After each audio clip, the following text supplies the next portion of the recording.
প্রথম আমরা এটাকে নিয়ে এই ফাঁক করলাম, এই স্লোলিভাবে আমরা এটা হচ্ছে একটা কাটি, এটা একটা পরিমাণ আছে, এটা আপনার মিলিমিটার বেশি দিলে এই লক দুইটা ফেটে যেতে পারে এবং এই লক দুইটা ফেটে গেলেই আপনার ঝিনুকটা মারা যাবে।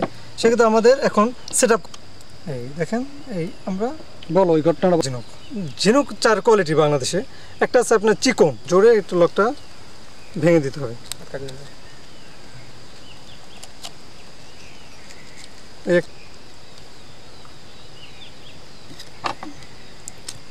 এই লক কাটছি, আমরা দেখে এটা বের করে ফেলছি। এখন দেখি আমাদের এটার ভিতরে এই এই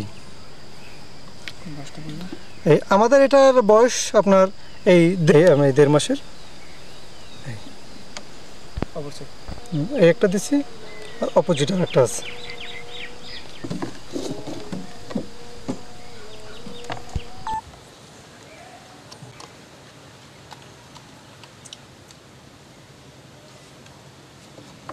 কোভিড-19 অবস্থায় আমার ভার্সিটি বন্ধ থাকায় আমি গ্রামে চলে আসি।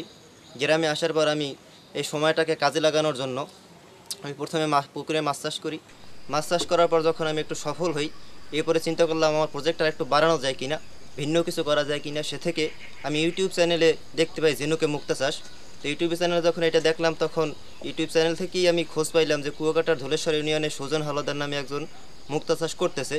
তো আমি ওইখান থেকে তার যোগাযোগ করার জন্য ফোন নম্বর ব্যবস্থা করলাম। ফোন নম্বর কালেক্ট করার পরে আমি ওনার সাথে যোগাযোগ করলাম। উনি আমার এখানে আসলো, দেখলো এবং আমাদেরকে হাতে কলমে প্রশিক্ষণ দেওয়ার পরে উনি আমাদেরকে আমাদের এই পুষ্কুনিতে এই ঝিনুকের মুক্তা চাষ উনি এটা স্থাপন করে দিয়ে গেছেন। এখানে আমাদের প্রায় 2500-এর মতো ঝিনুক উনি স্থাপন করে দিয়ে গেছেন। এতে আমাদের প্রায় 1 লক্ষ টাকার মতো খরচ হয়েছে।